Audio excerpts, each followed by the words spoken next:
Welcome to the Architecture of the Soul, a space where we explore the energetic design behind who you are and the work you're here to do. Through astrology, human design, and gene keys, we uncover the deeper blueprint guiding each of us towards alignment, purpose, and meaningful work.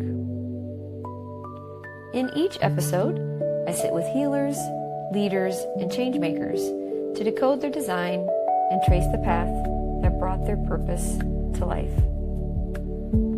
This is where your design meets your story, and alignment becomes a way of being. Let's step into the architecture of your soul.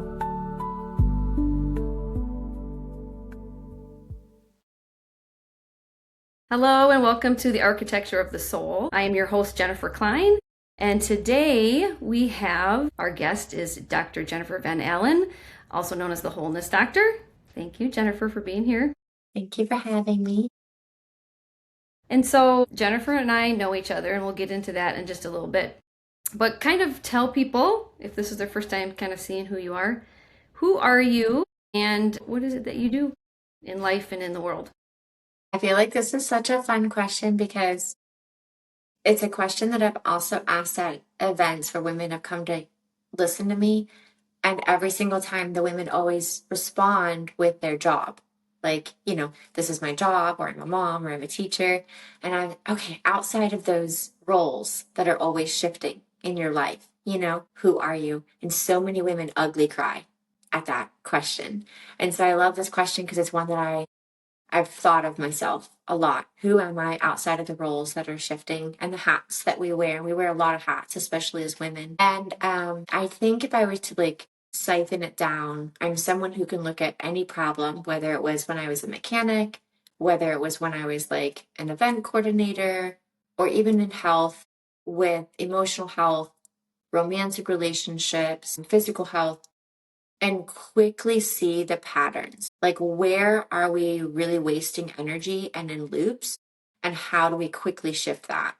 So I've just done that throughout my whole life, is just really able to analyze patterns and see the pattern outside of the white noise and see a faster, more efficient way to get your results. That's really what I am, even in parenting and marriage and friendship. I'm the person who is on the phone with my friends and is like, oh, well, what about this and this? And they go, oh my gosh, I never thought of it that way. Yes.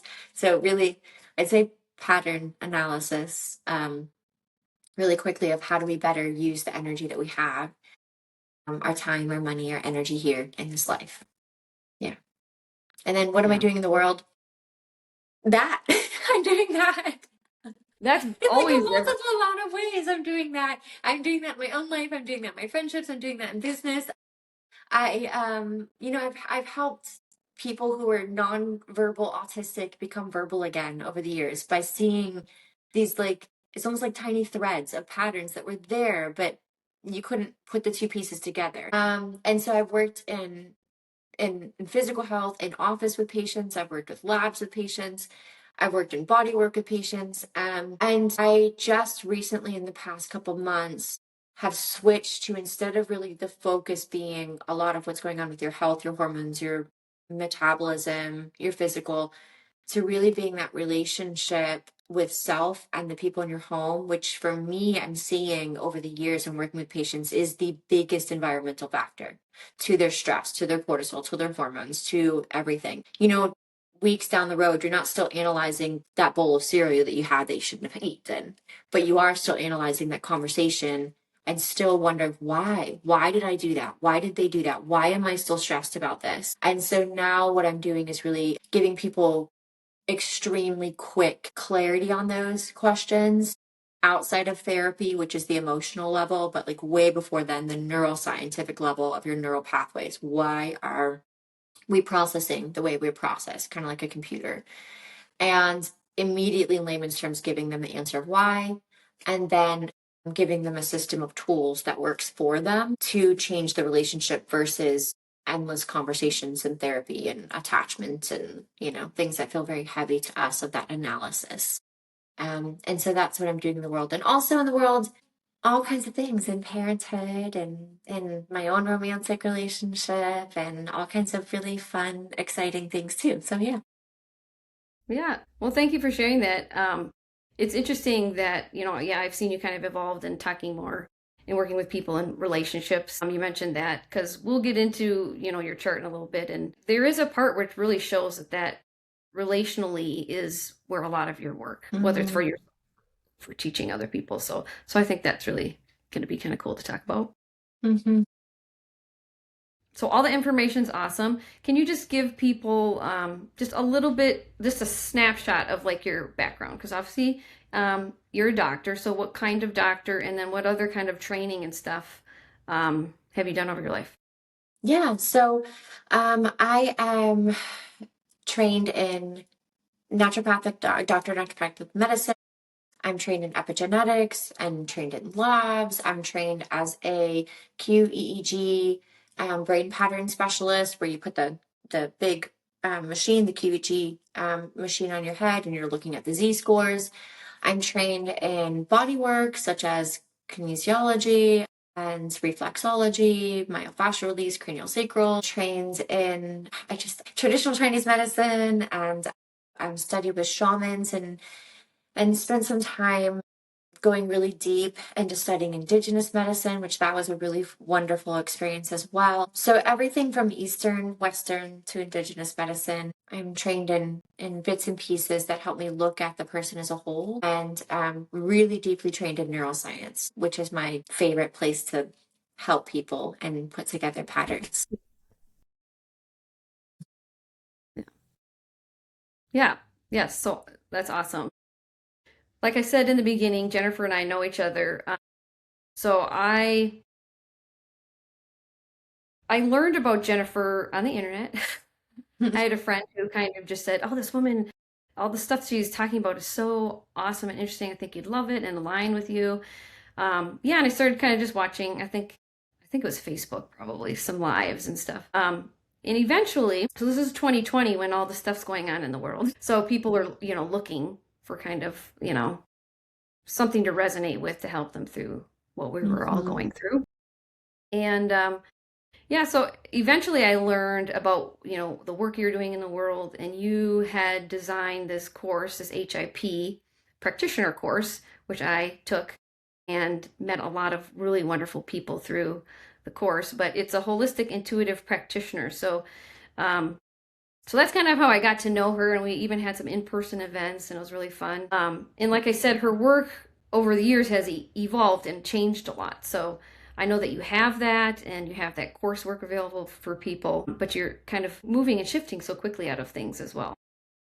Yeah, yeah, I do. I actually still offer I offered that course for 7 years, and this is also the seventh year of my business of doing that level of work of courses. I've had my business longer than that of doing like in office and stuff, but this is I offered that for 7 years. This is the seventh year of my business, and so I said, you know what, I'm wanting to focus and help support people with offering that now is regarding relationships, romantic relationships, parent relationships, all these relationships, because I feel like that's such a huge impact on people's lives.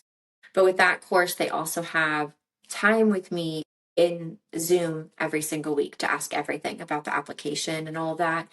And then I was like, well, what do I do with this other beautiful work, And kind of mourning and grieving that, like you said, that like evolution, that change.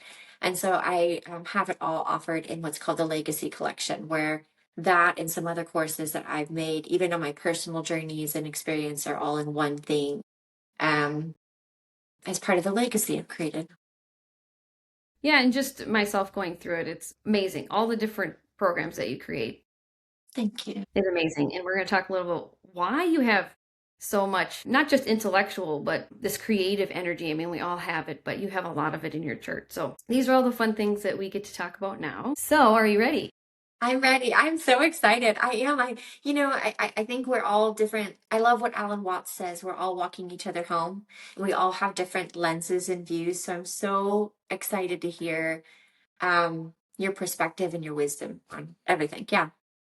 Yeah. And, I knew a good amount of astrology like when I first met you, but I really didn't know very much about human design and gene keys, and you really taught a lot of that to us in your courses as well, like what's important to take energetically out of these things. And then over the years, I've gone from a body worker working physically on people's systems to now these looking at these energetic blueprints of people. And it, for me, like you have your sweet spot, like that's my sweet spot. And so that's how this podcast kind of came about as well. And I love highlighting, people that are actually doing the work they're supposed to do in the world. They're, aligned with their gifts, because that is how, as a collective, we'll, move through all this stuff that we're going through. And is that if you're doing what you're supposed to be doing, and if you're not, then you better get going. Well, it's very stagnant energy, if not. Yeah. Yeah. All right. I'm excited. What do All you have right. for me? So we're going to start with some astrology. So right away, we know that your sun sign is Aries. So this very fire sign of Aries, you're 13 degree. And so I use a step system called the Serious Joy step system, developed by Chris Witecki, when I look at degrees in astrology. So some people kind of will understand this, and some people will be new to them. But as a 13 degree, it nets to a 4. And a number 4 energy is Aquarius, and it's about belonging. So you have this Aquarius belonging energy along with this very fiery Aries, I am kind of warrior type energy.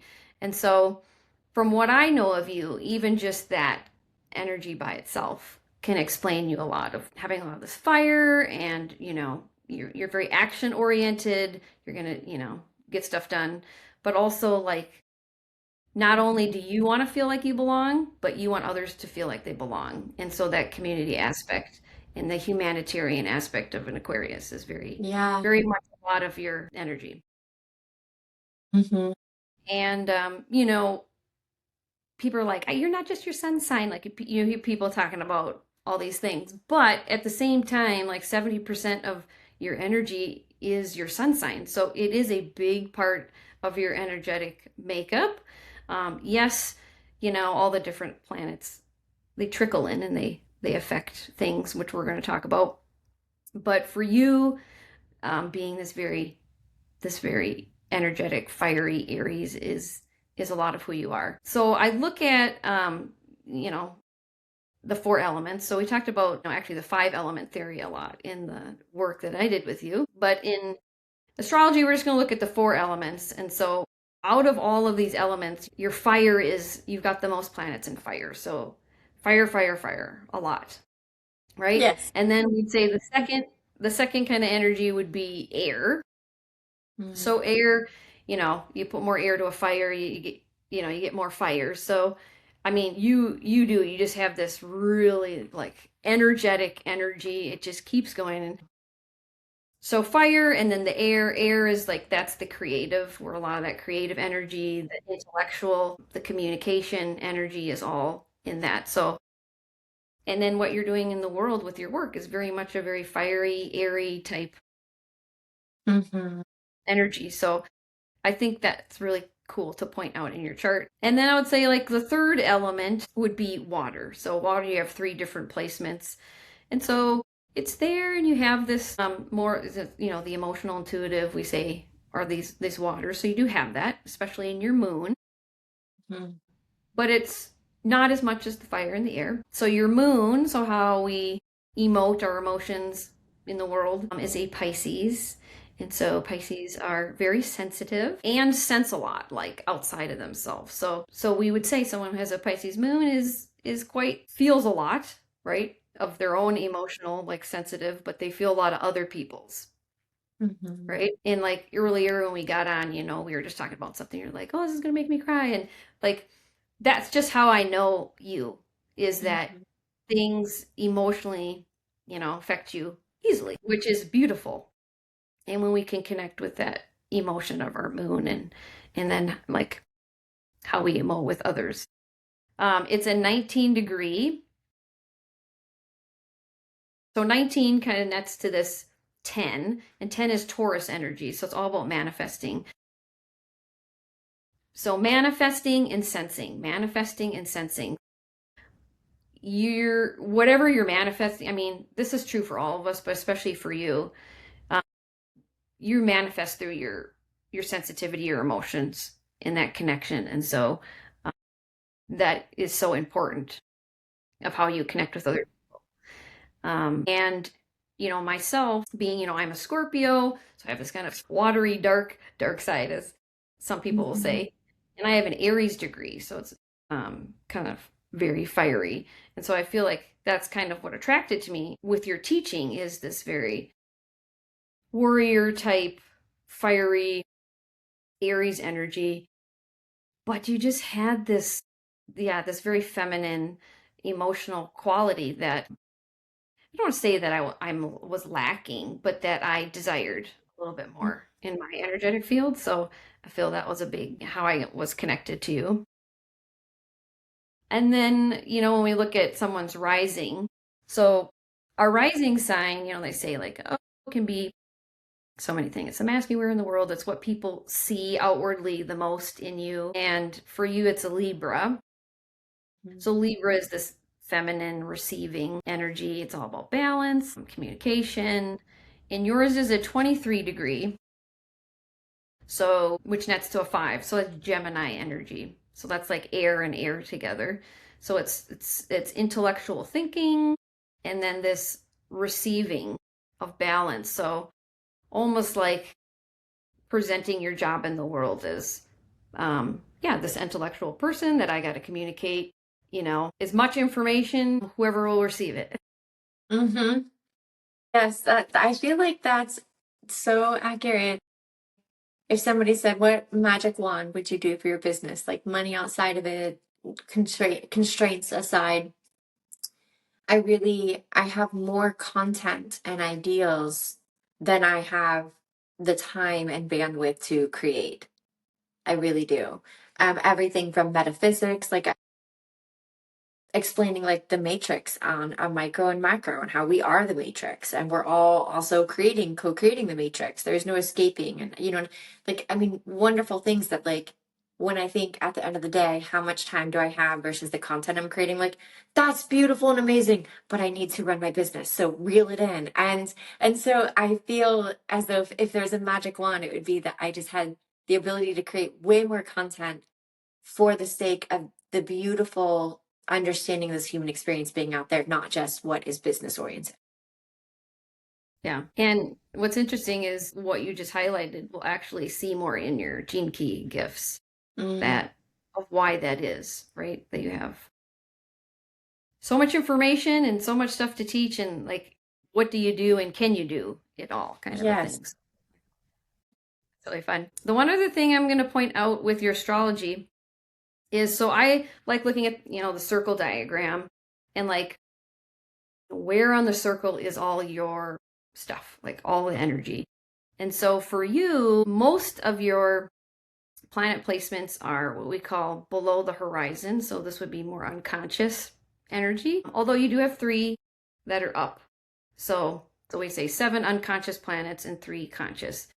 And what I try to explain to people that all that really means is that throughout your life, these conscious, the ones that are the conscious energy planets, you're just more aware of that. And you're probably doing that throughout your life. And then all these unconscious things, possibly, not always, are going to surface, Mhm. especially when we start doing healing work. And so in a snapshot, a lot of unconscious, a few that are conscious. The ones that are conscious, this is again interesting, are all in Libra. Hmm. So again, it's what you kind of resonate with your rising, um, this intellectual. Well, it's more like Libras are known for it's all about relationships. So we'll talk about it. We'll get into that or whatever. So relationships and receiving, being able to receive in relationships, because that's half of our problem in Mhm. relationships. Is it's like, I want to receive from you, but and then reciprocating it. So that's a lot of like that conscious energy you have. So I think that's um, really interesting. And then we look at the circle diagram as far as we got kind of, so we were looking at north and south versus east and west. of where all your stuff is. So again, we said most of your stuff is unconscious. So the ones that are in the south, we call this inner. So it's a lot of inner work versus outer in the world work. So you have this inner work, which has to all do with safety. So rooting in safety. And so I, of course, know a lot of your story, and that's something that you've in your own healing is creating the safety in your body. And now you teach a lot of people how to do that with the nervous system. So I thought that was really interesting. And then as far as east and west, your most of your stuff's on the west side. And the west side is about the other. So, not about us, but about the other, specifically relationships. So, that you evolve through relationships. And so, and that's like what you're doing now. Like, you've done so many things of teaching and relationally with people, but now you're really talking about like, how is your relationship with your kids and with your significant other and what that looks like. And so you have, yeah, one, two, three, four, five on that side. So that's really cool. And then as far as, we talk about these houses, which talks about where that energy is kind of concentrated. So these five that you have in the West, it's all about your social life, children, creativity. So all Leo energy. And then you have some in the sixth house, which is all about service, health, work, and your skill. It's all in Virgo. And so that just to me it reflects a lot of what you're doing. And it is this unconscious that's becoming conscious because you're doing it, you're teaching it in the world. And again, like I know you, like people on this are just getting kind of to know you or whatever, but we haven't really connected for a little while now because we're doing our work in the world and we're busy but I can definitely see like from the outside like this evolving of the different things and in teaching and how I can tell in your body how you're becoming more grounded and more safe as the years go on because you are being aligned more of because you are highly intelligent, creative, amazing person. You really can teach and do anything. But like I tell my clients all the time, it doesn't mean that that's what you're supposed to do because we can get burnt out if we're not in the right lane. And Yeah, I really I went through that recently in the past, I'd say 2.5 years of just being burnt out with helping people. And in my, which I'm sure you're going to get to, in my human design, I'm a projector, which we're known as like the one-on-one people, one-on-one. But with me doing one-on-one work, I go so deep whenever I work with somebody. I can immediately, if you told me someone you met at the store yesterday, I can tell you that person's life story. That's how deep I go all the time, even when I'm not trying to. Um, and so one-on-one was a container space that was just exhausting for me for two reasons. One, as a projector 5/1, which you get into, they wanted me as a savior, not as a system that they're going to pull from and have this system of tools to do the work themselves on their own personal journey, and me revealing the pattern and then showing them this is how you go do it. Great job. Go do the things. I trust you with it. It was during this time, fix me and fix everything, and it got to a point where I had people who they're waiting months to get an appointment. They finally get an appointment and they want me to fix 2 decades worth of stuff in one appointment. And I can show them the patterns of the 2 decades. I can show them the pattern generationally, and patterns. But the weight of that was just so much versus what I really feel fueled by, a very Aries statement, right? The fire, the fuel. What I feel fueled by is being able to reach more people at once and have them have those aha moments and see that transformation in real time and and doing that with courses where they get to be in that experience. They get to be listening to me on the go, in the car, whatever, in community, when we are in a live thing. That fuels me because I get to see so many more results so fast, so much faster. And so I did go through that burnout, yeah, for a little while. well, and I will say too, like when I was doing your coursework and in your community, myself and many other people that I knew in the course, like we were like, save us, Jennifer. What exactly like just tell us exactly what to do. And Human Garage came into my view a little bit after I started doing, the coursework with you. And what's interesting is both what you're trying to teach and what the human garage movement is trying to teach is no one else is going to fix you. No, it's all our own journey. It's all our own experience. And neuroscience proves that. And I've found better ways to explain that to people, which I'm not going to, take up the time with you and in this time of gleaning from your wisdom and hearing your thoughts and stuff and explaining that and teaching that.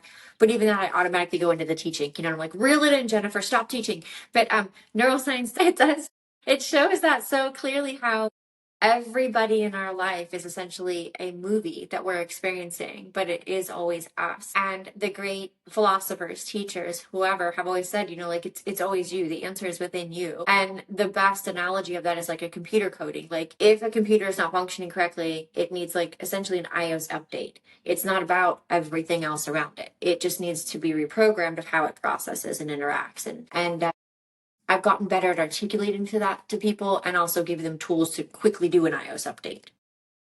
Yeah, because we as humans, we connect emotionally, right? And so we connect emotionally with somebody who resonates, and maybe they're a couple steps ahead of where we are in our journey, and there's similarity. So we, help me, like almost like a life raft, like help me get to where you are, um, as opposed to, here's the system that I can implement and integrate myself and trusting myself and being in myself to do that. Yeah. Yeah, and I think that as people that are doing healing work or different things in the world, like you and I are doing, that is the number one thing we have to learn first before we put it out and teach others.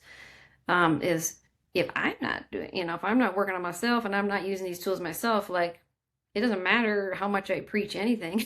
Mhm. No one's gonna, it's just like Yeah. follow what you preach kind of uh, scenarios, but it's very, very true. Like you have to believe in it, you have to want it, you have to love it and love yourself and do it. And whether it's Human Garage, whether it's Dr. Jennifer Van Allen, like whoever else is out there with their wisdom, they have great information and great tools for you, but you have to choose. That's why I love that word choose. You have to choose to do it and to shift it. And so, and Yeah. you've helped And me so much. honestly, one of the things that would add to that is this: the things that you have nagging at you. I keep seeing their post, or I keep wanting that, or I don't know why that sticks out at me. Why does this like stay in my mind? But you don't do, you don't enroll in, you don't book the appointment, you don't do. That is always because your subconscious is wanting to stay in what's familiar, even if it's what's familiar is failing. So all of the universe, yourself, your higher self, everything is like here, here, here, it's here. But then you go, I don't have the time for that. I don't have the money for that. I don't think that's going to work. I'll look at it later. That's always your subconscious going, well, we don't want that other version of us. We don't know that other version of us. And when we look at stories of people, millionaires, billionaires, athletes, people who have had this moment of transformation that massively impacted their life. Every single time they'll say, I just did it. I just did it. That thing that I was afraid of, I ran at it. And when they ran at the thing that they kept avoiding, that's where the healing is. That's the best shadow work. Run at the thing that you're avoiding, not go find all the reasons to cry. I mean, yeah, that's valid. We all have things that you cry about. I get it. But the best shadow work is find the thing you're avoiding that keeps popping up in your mind. That's what you want to run at. That's your lion. That's your lion to tame and have experience and have an. Yes, yes, that's great information. Very, very true. So there's one last thing I'm going to highlight in your astrology, and then we're going to move to human design. So you and I share the same Chiron. Not only do we share the same Chiron, but we also have no earth elements at all at the time of birth. No earth elements in our chart. And so having this Chiron in Taurus is what it is all about safety. You taught us in our class, the earth element is about nurture, right? Mother Earth, nurture, grounded. And it's interesting to not have that in your when you're born, kind of in your energetic blueprint. But I tell people all the time, you may learn and adapt over time that you need that. And so like I was always a very outdoor person. I loved being outside and outdoors. That really grounds me, makes me feel better. Maybe you are in relationships with other earth signs and you're whether you are aware of it. My mother happens My to be yeah, a my significant other is Taurus. is a And Taurus. it's such a good Oh, great. yeah. Yeah. And it's such a good balance because I've all this fire. When you said Gemini earlier, oh my gosh, it was so funny because so you're Libra, I'm Libra rising, and like you're rising. You know, like you said, there's different ways of thinking of it. And the way that I think of it is like your rising is essentially like not necessarily a mask in the world, but it's almost like what you feel comfortable being, like seen as in the world. Like I feel comfortable being seen as that Libra energy that, and when you said it, I never knew that. So you said that the degree of the Libra for me is like a Libra Gemini. And so like, which means that I would feel like that to people in the world because I'm trying to feel like that. That's what I feel comfortable feeling like. And his moon is Gemini. And your moon is where you feel home. You know what I mean? It's like where you go to like relax, reflect, whatever. And so, and he says that about me. He's like, you feel like home to me. You feel like, you feel cozy to me. And he feels so grounding to me where I'm like, between the fire and then my moon, which is Pisces. So it's the emotions. And, and he's so grounding. Like there are times where there's one time we were just holding hands and we were leaving, and you would not, anyone else would not have known that I was kind of off or in my head. And he grabbed my hand and he said, "You're feeling off. What's going on?" And it was early into us dating, by the way. And I was like, "How did you know?" And he's like, "I just feel your energy shift." This man does not do energy work. He's a nuclear engineer. You know Yeah, what I mean? He's the most grounded Taurus, nuclear engineer, brilliant mind, right? And he's like, I felt your energy shift. And I was like, but how all those things play, those like you earth said, signs are having, are what did you say? I was just saying those earth signs are so grounded in this material world that, it's pros and cons of, right, being so physically in this body. But for someone who doesn't have a lot of that and is very fiery, like how wonderful for someone to be like, I've just noticed, yeah, this energetic shift within you because they can. Yeah. Yeah, I love it. Yeah, that's so interesting that he's a Taurus because as you probably know, in June, Chiron is moving to Taurus. Hmm. And then they say it's for, for the summer, and then in the fall it's going to retrograde, and then it really fully returns next year. But, you're already getting a taste of kind of that safety and stuff in a relationship. So I think that's really, really, really Hmm. cool. So we have that in common. So when we have gotten together, like we were on the beach and we were doing a lot of outdoor stuff and, playing like little kids, right? So I think we're just like, this is great. We're just going to play outside. Um, and that is where I feel the best is when I can feel like a little kid and just play outside all day. Hmm. So we're going to get into your human design. Okay. Like you had mentioned, you are a projector. So, um, I briefly tell people that, 70% are these is generators and manifesting generators. That's most of the world's population. And then 20% are projectors, 9% are manifestors, and then we have 1% reflectors. So our projectors are very important. Like you were saying, this one-on-one, they're here to guide. They're like the managers, they're guiding us. So very, very important to have these projectors around us. I happen to have twins that are Pisces and are projectors, and they're emotionally defined. So this is very interesting. They're my interesting energies in with my kids, out of my kids. And I do have a Taurus and I have a Sagittarius. So those are my kind of different energies. But so when we talk about, our authority, kind of the ruler of this projector energy, like so there's different types of projectors. And so you mentioned your splenic. So splenic projectors, they have these very fast intuitive hits of information. And it comes in, and if you're not acknowledging it or you're not talking about what's coming in, it goes bye-bye and leaves. Whereas for me, I'm a generator, and so all my energy and authorities in my sacral kind of gut area. So I have a very physical gut yes or no. when making decisions. And yours are, coming in this splenic way. So maybe just can you just highlight that a little bit for people who of how that feels to have that? Yes. Yeah, so splenic is like the oldest authority, and the way that I've described it is if you're being chased by a lion and your body hears or you hear run, and then you second guess it and you're like, well, what if the lion's running at a bird? What if the lion's nice? It's gone. Like your intuition's gone, you're dead, by the way, you Yeah. know? And so it's you're dead. So splenic is really about survival. It's not, should I take this job? Should I, whatever? It's immediate and it's survival driven, and you hear it once and then it's gone. But the challenge is when people have a splenic intuition, we're so separated from that, especially as women in our society. You know, I'm hungry, no, you're not. I'm thirsty, no, you're not. I'm sad, you're fine. We're so separated from it, right?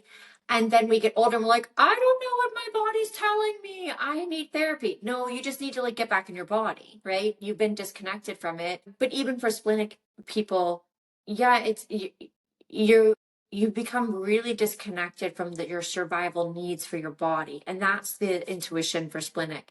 Whereas, like, people who have an emotional authority, it's like days of waves of feeling and digesting how they feel about a decision of, should I take that job? Is this relationship right? I don't have that. I'm just like, yes, I should take this call. No, I should not. It's just really fast. And we all have access to other types of intuition, obviously, but for me, knowing that my intuition, when I hear it, really is survival focused, not just my higher self, long picture story, focused. I think that's an important thing that people miss when they talk about splenic too, because let's say that you're making some big life decision. Should I move to Maui?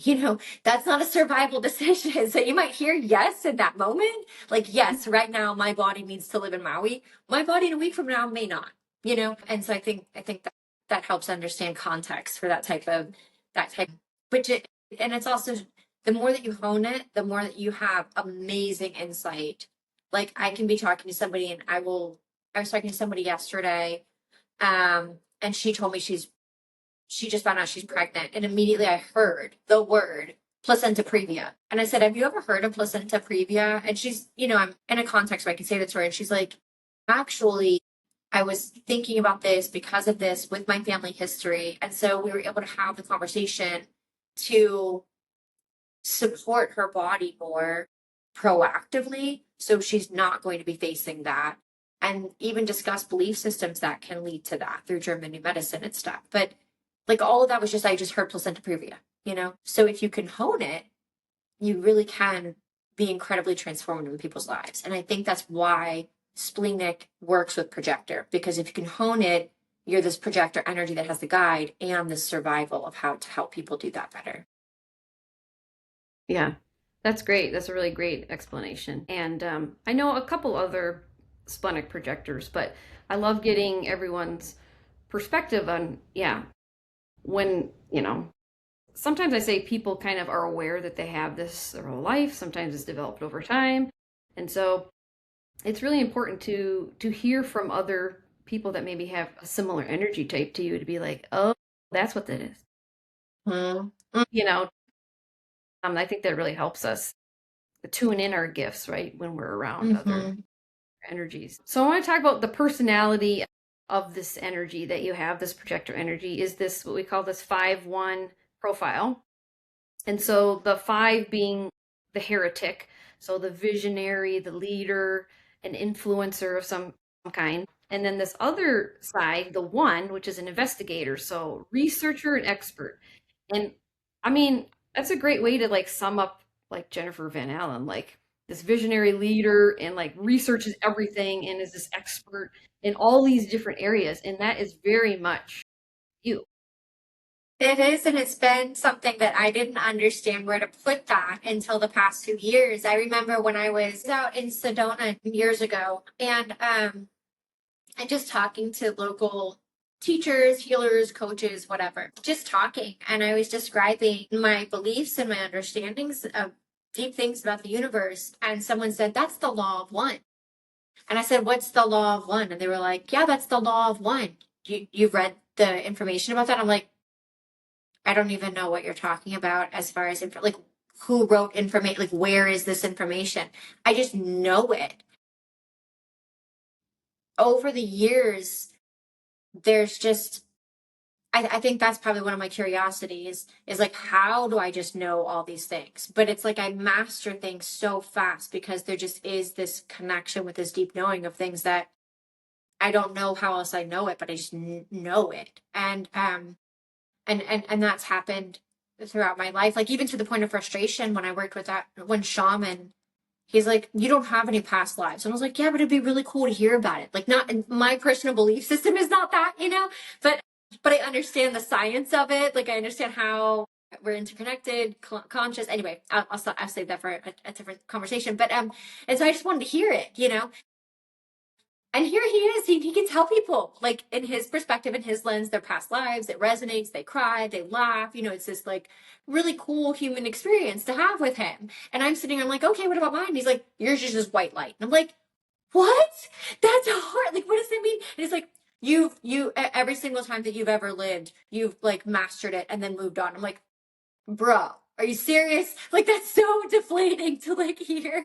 And so when you say that, like, researcher, I can see that because once I start a curiosity, it's like it immediately goes until I've mastered it. Like it just unfolds and I'm given like the right people, the right places, the right whatever to like connect the dots and it just unfold into like enjoying the journey of the curiosity and the researching until mastery, like you said, that researching. I enjoy it. Feel like the investigator is something, a tool that helps you prove to yourself that the wisdom that you already kind of, like you said, know, which we all have wisdom that we That know. resonates. And it's just like just validating. It's like someone who, when you get your PhD, what is that? You do a research, Yeah, a you do your whole research. thesis and all of that. Yeah, yeah. Yeah, and that really does resonate and is true. And I've said that throughout my life in different ways. Like I growing up, I grew up very conservative Christian, and I'm still actually a Bible believing Christian. And I know everybody has their own lens and view, but that's what resonates to me. And I was able to just see things as like a seer that they couldn't explain how I could do it other than a scripture is called a seer. But my scientific brain wanted to go, how can I do that? How do I just know the things? How do I just see the things? How do I know what they're thinking? How do I know what they've been through? How do I understand all this stuff? And so I did scientific research in that, like, quantum entanglement and collective conscious and all these things to better explain fascia, the crystalline cellular matrix, like it's like an interweb, like to understand the science of this experience. And you're right. It helps me feel back to the Taurus. It helps me feel grounded in it. It helps it feel rooted and make sense. Yeah. Yeah, and the only defined areas you have in your chart is your root and Hmm. your spleen. And so that's also interesting too, that then everything else is undefined. So energy coming in and out of the environment, of other people. But if you keep in this rooted safety, you're good. Hmm. And so again, like whatever we've gone through in our life that has maybe shifted that to be not in alignment as well changes Hmm. everything. But the ability for you to have this root in the spleen, like this, like you said, this kind of older type energy too, is really cool. So the heretic and the wisdom definitely comes from a lot of that, I'm sure. So the other thing that I point out in human design for people, which is just kind of fun, it's people's cognition. So it's like your spidey sense. Hmm. And so your spidey sense is smell. And how do you relate to that? Do you feel like you smell things out and that's how you get a Yeah, lot of I your I used to blame it on before I learned about human design or anything. I just blamed it on my very Northern European Nordic roots that I just have a really big nose. And I was like, because I can smell everything all the time. I love disc golf and like people will be out there playing disc golf and I can like smell where somebody like peed on a tree an hour ago, like just walking by. And my friends are like, how can you do? I was like, somebody's peed over there. Like, how can you do that? There's not even there. I'm like, I don't know. I just can smell it. So I always thought like my wolf nose is what I called it, was like the fact that I'm like have this very, northern Nordic kind of roots and big nose, that very prominent nose. And then like I read that, I was like, oh no, that actually tracks. Like there's a again a meaning, a reason for this whole thing. And and I found that the interesting thing that I would say about that is I met my ex-husband um when I was 17, and I like didn't even hit puberty until like 15 or so, so I was a very late bloomer. And I met him when I was really, really still young and still growing, literally still growing. I grew inches after we met. And I remember always thinking he smelled like soured onions, like he smelled off to me. And I thought, that's just guys. That's just what happens. And I didn't know. Yeah, I literally didn't know. I didn't have dating experience. I didn't, you know what I mean? Like I had kind of dated like a friend before then for a while, like we're sweethearts. I didn't have any of that. And so I just thought that's just guys. Guys just stink. But it like all the time. Like all the time. And then that led to us being married. And I would buy new sheets because I couldn't get the smell out of the sheets. Like I literally could still smell it no matter what I did in the sheets. And it wasn't until later that I learned about this, and then, separation, divorce, and all of that, and then start dating again. I'm like, wow, all men don't stink. That was really my intuition, my spidey Yeah. sense saying, run. And I just didn't know that at all. And I think that's such a great example of how learning your human design, learning your spidey sense, learning these things, not just your like splenic or however your intuition, but also your spidey sense that's telling you, is this the right environment for me? And everything in my body was saying, run. This is not the right environment. It literally stinks. It stinks to you. Run away. And I'm like, no, it's fine. Whatever. Hindsight, I'm like, yeah, it's not normal to have to buy new sheets because you can't stand the smell after you wash them still. Yeah. Right. Yeah. Yeah. Right. Lesson one as a young person that you saw later in life, right? You're like, interesting. Lesson one, book an appointment with Jen, have her run your thing, find your spidey sense, don't make the same mistakes. Yes. Make I better love life choices. I love it. I love it. Well, we're going to just then move into your gene keys. So for other people watching this, I talk about like astrology, blueprint being kind of like these patterns, these energetic patterns that you're blueprinted with when you're born. Human design is telling you more of the mechanics of your energy and how it works. And then gene keys is very much your very specific gifting. I believe it's the somatic integration of the nervous system is when you really get into your gene keys. That's where you can feel and see a lot of that happening. So we'll start with your gene keys. We're going to start with I'm not going to talk about all of them. I just like highlight different ones that I think are interesting to talk about. So we of course have to talk about your life's work, which is this key 21. And key 21, so in gene keys, we have these like three kind of frequencies of energy. We have the highest evolved state, which we would say is valor. The gift in this key is authority, and the shadow would be control.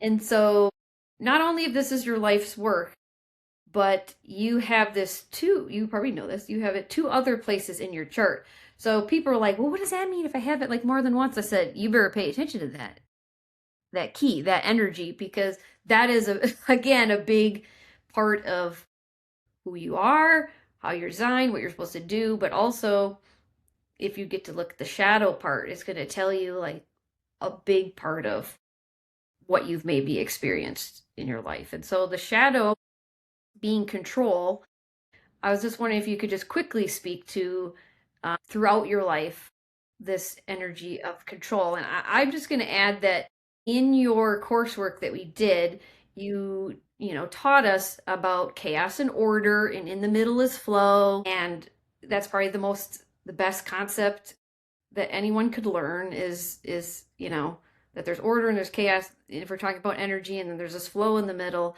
And where this control is in this spectrum, it's and that in maybe how you saw it in your life a little bit. Yeah, that's a great thing that you tied together with that. And so I personally have gene key 21, which is that shifting the story, shifting the perspective from control to being able to be authority, to being able to be valor. And valor is like you're like a queen or a king, where people, no matter what your mission is, they like come behind you. Like they're on it. You're like, I'm going to Mexico next week. We're going. You know what I mean? Like they're ready to go with you. And but the control is really not necessarily control of others.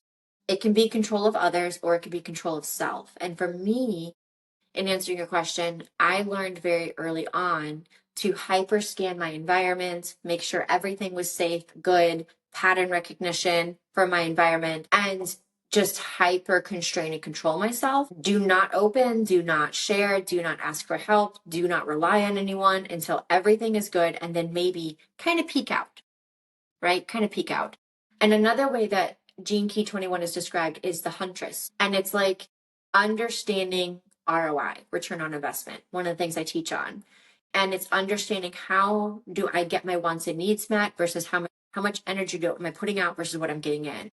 And so for me, I learned control self, make sure everything's safe, like a huntress. Then maybe you can go and get fed. Then maybe you can go and ask for something. Then maybe you can go and seek about self. So I just grew up incredibly depleted, surviving, but massively depleted, emotionally, physically, in every other way. And I only saw two types of attachment pattern theories that were really taught about when I was learning about that back in the day. And it was either the person who is the anxious attacher, who really serves everyone else to get their own needs met, or the person who's the narcissist, avoidance, and they serve themselves and get their own needs met, and whatever you do, that's on you. And then there's healthy. So Dr. Jen's video, the last 5 minutes, kind of cut out. And so we continued to talk, but it did not record her video. So I'm just going to highlight a couple things we talked about at the end and then conclude this podcast. I had highlighted, again, this life's work, this Key 21 that Jennifer has, and that another archetype name we could use for this energy is called the steward, the guardian of resources. And she really is someone who has all this wisdom and these resources to share. And that's a lot of the work that she does in the world. It says, entrusted with the reins of responsibility to protect and serve. And Jennifer really does that a lot in her work that she does in the world. And then the last thing I pointed out for her gene keys is her purpose, which is key 53, which is this fun word called superabundance, is the highest form of this energy. And then expansion is the gift. And she is very much an expanding person all the time in her growth. And then the shadow of that key would be immaturity. And so I just read this to her. I just said that the purpose of her life is to watch your own developmental process without blocking it in any way.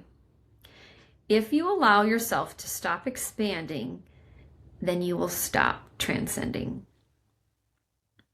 So it is really hard for us to do our life's work if we don't know our purpose. And this is very much Dr. Jen's purpose. And even though she said she needs breaks and sometimes it's really fast, this energy of expanding that she kind of needs a little hiatus and a little break, that she always comes back to it. And I just reminded her that she needs to keep expanding. And it's really important in her alignment so that she keeps transcending. And a lot of us may not be able to keep up with her, but whoever she connects with in these different expanding moments of her life will be very touched and very aligned with what she teaches. And I am one of those people. She is a great feminine mentor of mine, taking her coursework and just knowing her as a person and these gifts that she has. And so it's been an honor, Jennifer, to talk with you today and to know you, and excited for all the things you have going on in your life with a new relationship and the new work with relationships that you're going to do in the world for people. And usually at the end, I ask people, where can everybody find you? And to connect with you. So she has a website. It's Jennifer Van Allen. You can find her there. And then on social media, you can find her. She's called the Wholeness Doctor. And so I know she's on Facebook and Instagram. But yes, it was just an honor to have Jennifer on today. And so until next time, bye. Thank you for being here and witnessing the architecture of the soul. If this conversation resonated, invite you to explore your own energetic design and the path that's uniquely yours. You can connect with me, learn more about my work, or book a session through alignsoulwellness.com. And if you enjoyed this episode, be sure to follow, share, or leave a review. It helps this work reach those who are ready for it. Until next time, trust the architecture of your soul.